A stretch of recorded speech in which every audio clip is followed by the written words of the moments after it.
Dr. Mendoza worked to save Eby until mid-1952 when Eby died.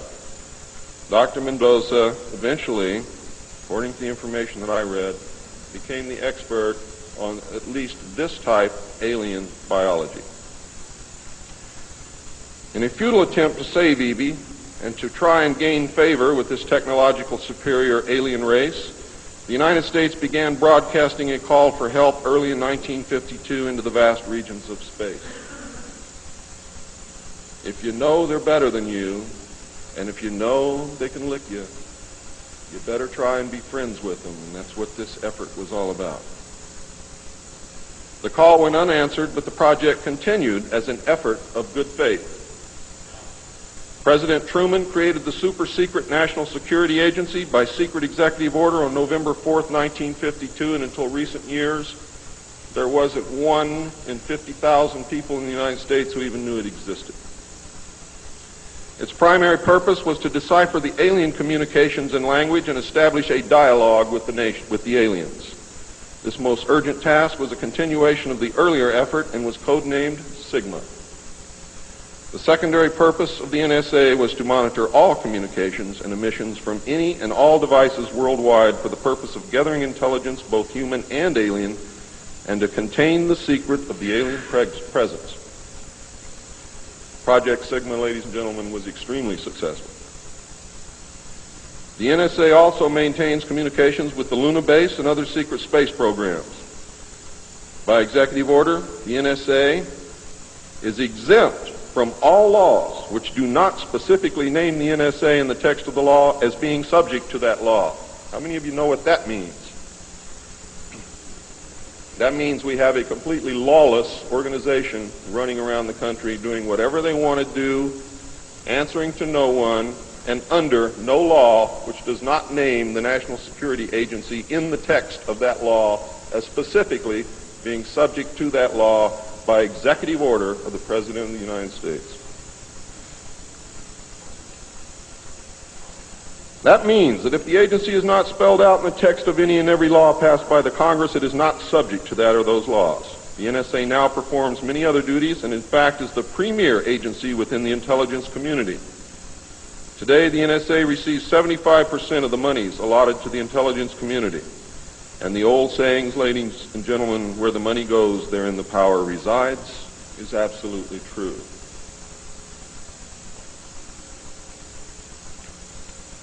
The DCI today is mainly a figurehead. He is in charge of the CIA. The CIA does have many functions which are useful to this country and some which are deadly to us. The DCI, of course, is in charge of that agency. But he is not, as everyone thinks, the head of the intelligence community. That position really and truthfully lies with the director of the National Security Agency. The primary task of the NSA is still alien communications, but now includes other alien projects as well. President Truman had been keeping our allies, including the Soviet Union, informed of the developing alien problem since the Roswell recovery. This had been done in case the aliens turned out to be a threat to the human race and thus the world. Plans were formulated to defend the Earth in case of invasion. These were international plans, which included most of the countries of the world. Great difficulty, however, was encountered in maintaining international secrecy. It was decided that an outside group was necessary to coordinate and control international efforts in order to hide the secret from the normal scrutiny of governments by the press. The result was the formation of a secret society which became known as the Bilderbergers. The headquarters of this group is in Geneva, Switzerland. The Bilderbergers evolved into a secret world government that now controls everything. The United Nations was then, and is now, an international joke.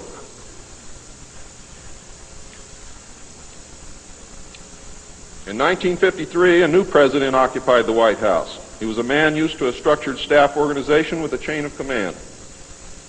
His method was to delegate authority and rule by committee. He made major decisions, but only when his advisors were unable to come to consensus, and when he was in the Army, he was known as the diplomat. He was very good at what he did.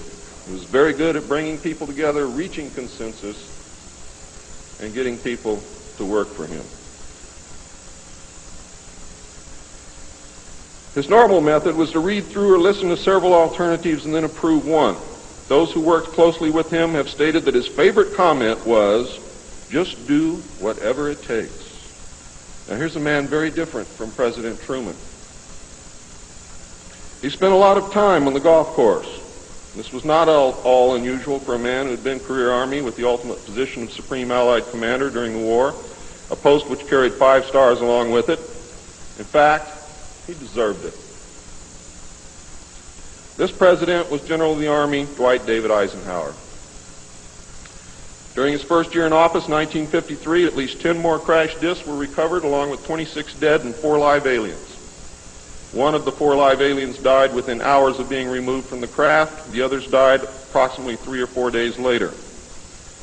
Of the 10, 4 were found in Arizona, 2 in Texas, 1 in New Mexico, 1 in Louisiana, 1 in Montana, and 1 in South Africa. And there were hundreds of sightings. Why were so many craft crashing? Because the government was scared. And when they found out that the radar was downing the craft, they started aiming the radar at the craft with lock-on radar and pumped the juice through. And they brought as many down as they could.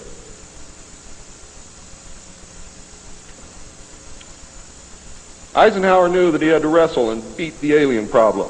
He knew that he could not do it by revealing the secret to the Congress, because, in fact, isn't that the same as telling the public? Early in 1953, the new president turned to his friend and fellow member of the Council on Foreign Relations, Nelson Rockefeller, for help with the alien problem. Eisenhower and Rockefeller began planning the secret structure of alien task supervision, which was to become a reality within 1 year. The idea for MJ-12 was thus born.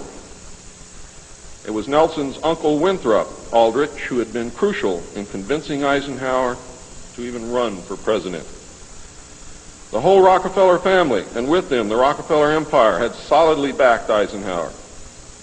Asking Rockefeller for help with the alien problem was to be the biggest mistake Eisenhower ever made for the future of the United States and most probably all of humanity, as you will soon see. What he literally did with this act, ladies and gentlemen, is abdicate the presidency to a secret group. Within 1 week of Eisenhower's election, he had appointed Nelson Rockefeller chairman of a presidential advisory committee on government organization.